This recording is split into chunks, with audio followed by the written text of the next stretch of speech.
PM Narendra મોદીએ જિનપિંગને કહ્યું કે વિશ્વાસ, આદર અને સંવેદનશીલતા સાથે સંબંધોને આગળ વધારવા માટે પ્રતિબદ્ધ છીએ.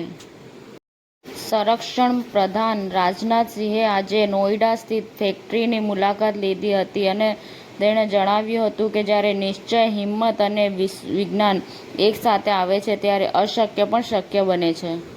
પ્રાદેશિક માહિતી કચેરી, અમદાવાદ ખાતેથી વહીવટી અધિક્ષક અને ઇન્ચાર્જ સહાયક માહિતી નિયામક શ્રી નિલેશ ચોકસી માનભેર વય નિવૃત્ત થયા.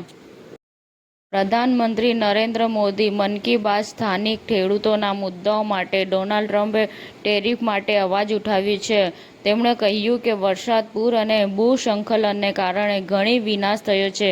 દરેક પીડિતનું દુઃખ આપણા બધાનું દુઃખ છે. સત્યવાડીમાં નકલી દેશી બનાવટનો ઇંગ્લિશ દારૂ બનાવતી મિની ફેક્ટરી ઝડપી પાડતી સરખેજ પોલીસ.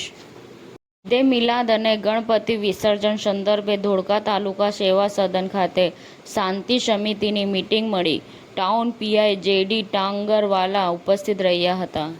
મુખ્યમંત્રી શ્રી ભૂપેન્દ્ર પટેલે પોતાના વિધાનસભા મત વિસ્તારમાં સાર્વજનિક ગણેશ મહોત્સવની મુલાકાત લીધી. અમદાવાદમાં શેરબજાર અને બિટકોઇનમાં કમાવાની લાલચ આપી 2 વૃદ્ધ સાથે 1.15 કરોડની છેતરપિંડી થઈ. વેરાવળ ખાતે ત્રિદિવસીય રમતોત્સવના અંતિમ દિવસે સાયકલ રેલી યોજાઈ હતી. સમાચાર ટુડે ન્યૂઝ ચેનલની ટીમ અને જે સત્ય છે તે જ બતાવશે. આપ જોતા રહો સમાચાર ટુડે ન્યૂઝ ચેનલ. ગુજરાતની ધરતીનું ગુજરાતીઓ માટે જ, એટલે કે સમાચાર ટુડે ન્યૂઝ.